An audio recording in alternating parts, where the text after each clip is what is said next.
I love to talk about those stories in the Bible where people overcome things and where they are tapped into the power of heaven and where they receive miracles that last, breakthroughs that never fade away. I like those things. And if there is a way for me to be tapped into the power of God and have those in my life, I want those. So that was my decision as a young girl. I decided that I want real breakthroughs. I want reality. I want God's presence. I do not want hypocrisy. I do not want just religion. I do not want to find myself at the age of 40, at the age of 50, to just not experience God's power, but I will do everything I can to experience it and to live in it and have the exact miracles that they had in Bible as God gives those to our life. So Esther's story is really on my heart because of the words that I received a year ago from Hadassah to Esther, become an Esther for this generation.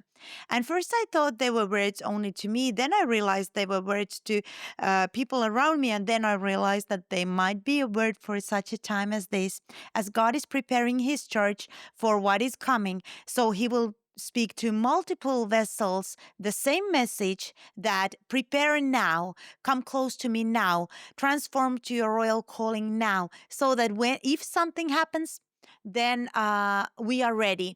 And even before that, if we are transformed, we all realize that the more there are transformed people in the royal calling, the less darkness has power and ability to do anything. So that's why we need to be transformed. And as we are looking at the book of Esther in chapter 4, verse 14, it says the famous line. Let's read it from there. Esther 4 and 14. Let's read the whole verse. If you keep quiet at a time like this, deliverance and relief for the Jews will arise from some other place, but you and your relatives will die. Who knows if perhaps you were made queen for just such a time as this? So we can see here Mordecai's faith on God.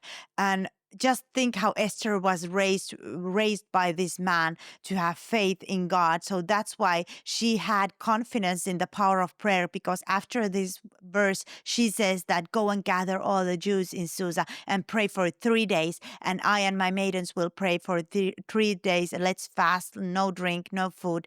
And then I will go before the king. If I die, I die.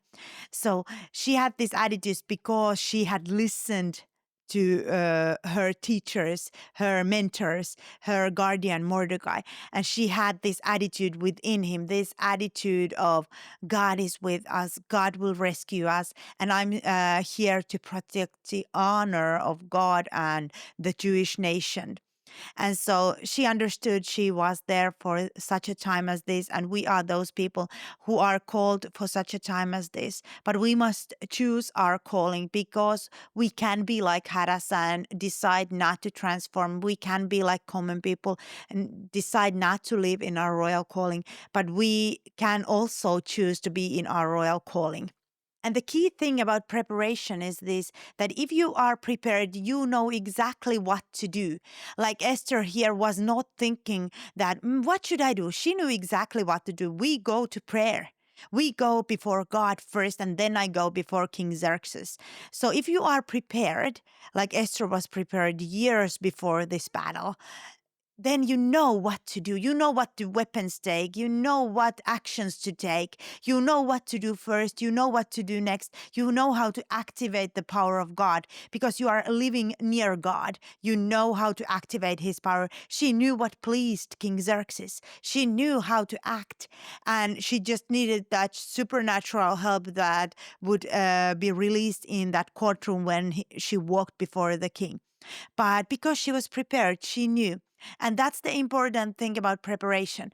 If you start to prepare for those breakthroughs with your attitude and with your actions, like deciding that prayer is important and including that in your life, communication with God, and not just religious prayer, but honest prayer, communication, like to a friend, like to a father, pouring your heart before God, telling him how good he is to you, how you are expecting him to be good, thanking Him from every single good thing you have in life, just having an honest relationship with God, even in the days you hurt and in your good days and bad days, include Him in everything. And that is one way to prepare for anything that's coming. And preparation shows faith because a prepared person is easy to transform, but those who are not prepared, it's very hard for God to suddenly transform them because He doesn't know what they actually want. But if you are prepared, God knows exactly what you want, and He knows how much of His power is you will receive if He gives it to your life, and what you will do with it if you are a prepared person. And so it also shows that you understand your position as a representative of Christ, as a royal people, as a soldier of Christ, as a bride of Christ, as a runner in a race, as a priest, as a letter to others from Christ, as an ambassador of Christ. You understand that your position. So if you are prepared, then you are ready to respond when the moment comes. Preparation is such an important thing.